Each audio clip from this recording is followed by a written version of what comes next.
Donc aujourd'hui, je vais vous présenter comment installer la nouvelle distribution de Magia 4. Donc on va faire une nouvelle, on va faire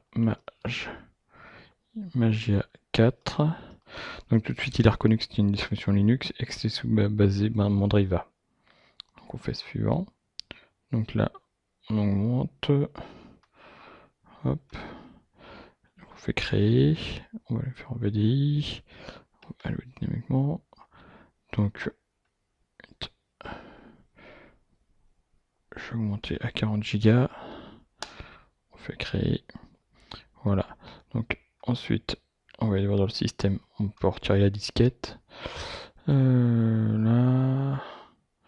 Processeur, on va laisser comme ça. L'affichage. Affichage. Donc là, on va augmenter la mémoire à 128. On fait OK. Mince. Donc dans le stockage maintenant. Dans le lecteur de CD. On va insérer l'image, alors l'ISO. Donc moi, je l'ai déjà téléchargé.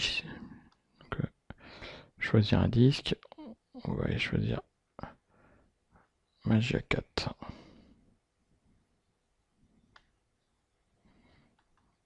Hop. Voilà. Et donc là, bien le disque.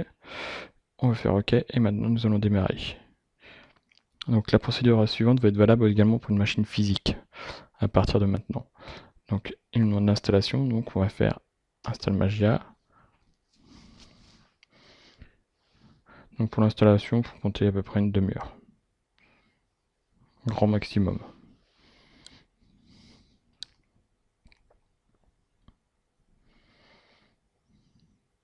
Donc il est en train de démarrer. Il va détecter tous les périphériques USB si vous avez des claviers souris. Voilà. Donc l'installation, ça reste une installation assez basique. Vous allez voir les écrans sont assez explicites. Donc voilà. Donc déjà on va choisir la langue. Donc là je vais le passer en français. On fait Next. Et vous voyez, tout de suite c'est passé déjà en français ici. Donc on va accepter les licences. On fait suivant. Donc là, il installe les premiers pilotes.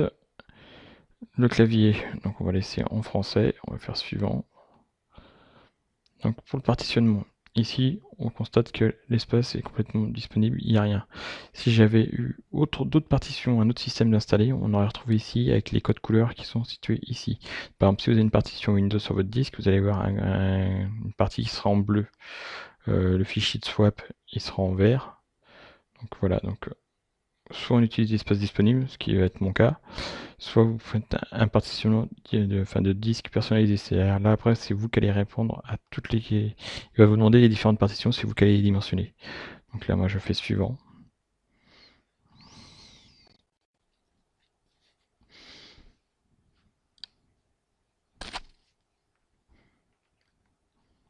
Voilà. Donc, il nous demande d'autres médias. Donc, nous, on va faire aucun. On va faire suivant.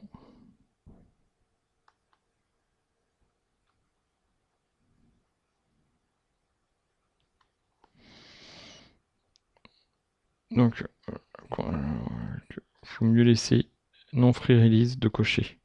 C'est ce qu'ils redisent ici. Bon, ça vous évite d'avoir des soucis après. Donc, on fait suivant. Donc là, vous choisissez le type de voix que vous voulez, soit KDE, soit GNOME, ou soit en mode personnalisé. Donc on va prendre le KDE, c'est celui qui est par défaut. Faites suivant.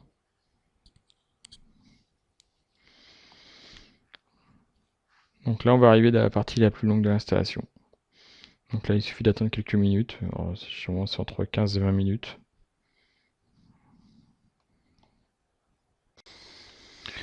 Donc une fois l'installation terminée, vous arrivez sur le partie configuration utilisateur. Donc là, on va vous demander le mot de passe route pour compte route. Donc moi, je vais marquer 1, 2, 3, 4, 5, 6. Mot de passe de vérification, on retape le même. 6, voilà. On va taper un nom d'utilisateur. Donc on va faire drone 1. Identifiant, donc il me reprend drone 1. Mot de passe, je vais marquer Azerty. Azerty, voilà. Donc ensuite vous faites suivant. Alors, on va attendre un tout petit peu. Donc, ensuite, nous allons passer au choix de l'écran. Donc, soit vous avez votre fournisseur qui est directement ici, vous travaillez la marque de votre écran, ou autrement, vous restez sur Plug and Play et vous faites suivant. Donc, ensuite, là, il nous représente tout le système, tout ce qu'on a configuré. Donc, il nous demande le fuseau horaire, la région. Donc, après, il y a le clavier. Donc, là, vous pouvez vérifier que tout est bien OK. Donc, là, on va faire suivant. Donc voilà, donc maintenant il ne nous reste plus qu'à attendre. Là, il nous propose de mettre à jour par internet. Donc si vous êtes pressé, vous faites non, comme ça votre installation va se faire et ce sera à vous après de mettre à jour. Donc vous mettez oui, donc là on va faire suivant. Donc là il va démarrer l'interface réseau pour pouvoir se connecter à internet, voir les différents packages et tout mettre à jour en même temps que l'installation.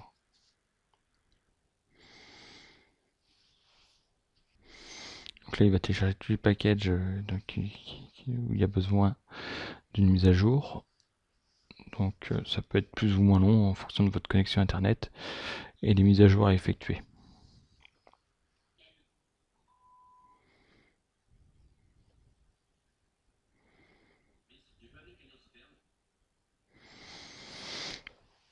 Donc ensuite, une fois qu'il a fini de télécharger, il va procéder à la mise à jour de la distribution. Donc cette étape est plus ou moins longue également en fonction du nombre de mises à jour à effectuer. Donc ici, vous faites valider.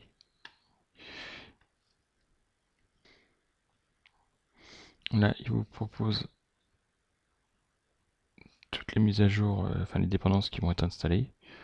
Donc là, vous faites OK. Donc, on va faire valider.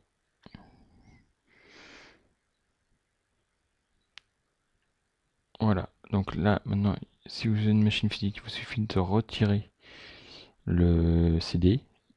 Et là, vous faites redémarrage.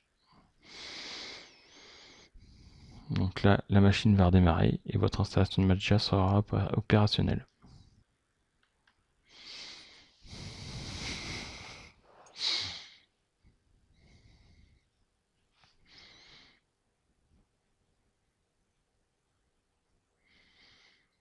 Donc, une fois redémarré, on vous propose d'amorcer Magia. Donc, on va faire amorcer.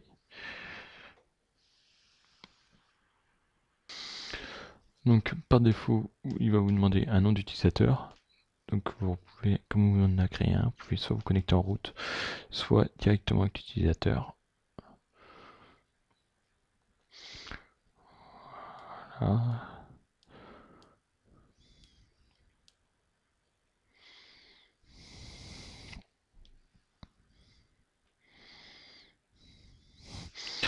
Donc, soit vous cliquez dessus un utilisateur que vous avez créé ici, soit vous le tapez. Si vous voulez connecter en route, vous tapez route et votre mot de passe. Donc là, donc on double-clique sur le nom d'utilisateur, on va taper le mot de passe, donc AZERTY, et on fait connexion. Donc là, la station va démarrer et vous allez arriver sur votre bureau KDE. Donc là, maintenant, vous pouvez utiliser votre distribution Magia.